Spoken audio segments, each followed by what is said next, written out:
দুনিয়া সিজনুল মুমিন ওয়া জান্নাতুল কাফির। দুনিয়াটা হলো মুমিনের জন্য কয়েদখানা।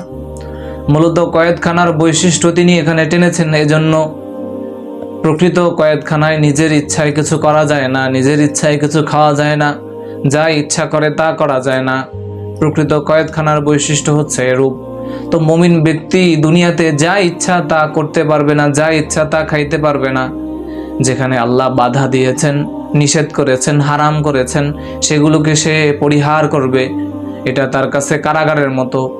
আবার ওয়াজান্নাতুল কাফের, কাফেরদের জন্য কোনো নির্দিষ্ট সীমা নাই, নির্দিষ্ট কোনো বিধান নেই। তারা তাদের মন মতো চলবে, তারা তাদের খুশি মতো চলবে। এজন্য আল্লাহ রাসূল সাল্লাল্লাহু আলাইহি সাল্লাম এখানে এই পরিভাষা ব্যবহার করেছেন, আদ-দুনিয়া সিজনুল মুমিন ওয়া জান্নাতুল কাফের। মুমিনের জন্য দুনিয়াটা হচ্ছে আল্লাহর সীমার মধ্যে থাকতে হবে তাদেরকে, কিন্তু কাফেরের জন্য কোনো সীমা নাই। সে এজন্য যা ইচ্ছা তাই করতে পারে, মদ খাইতে পারে, ঘুষ খাইতে পারে, যত রকমের পাপাচার আছে সে সবগুলোতে লিপ্ত হইতে পারে। তার জন্য ইসলাম কোনো বাধা আরোপ করে না, তার জন্য কোনো নিষেধাজ্ঞা আরোপ করে না। এজন্যই আল্লাহ রাসূল সাল্লাল্লাহু আলাইহি ওয়াসাল্লাম বলেছেন, আদ-দুনিয়া সিজনুল মুমিন ওয়া জান্নাতুল কাফির। দুনিয়াটা হলো মুমিনের জন্য কয়েদখানা। সে যা ইচ্ছা তা করতে পারবে না, যা ইচ্ছা তা খাইতে পারবে না। তার জন্য বিধি নিষেধ মানতে হবে। আল্লাহ যেটা করতে বলেছেন তার সেটা করতে হবে, আল্লাহ যেটা নিষেধ করেছেন তার সেটা থেকে বেঁচে থাকতে হবে।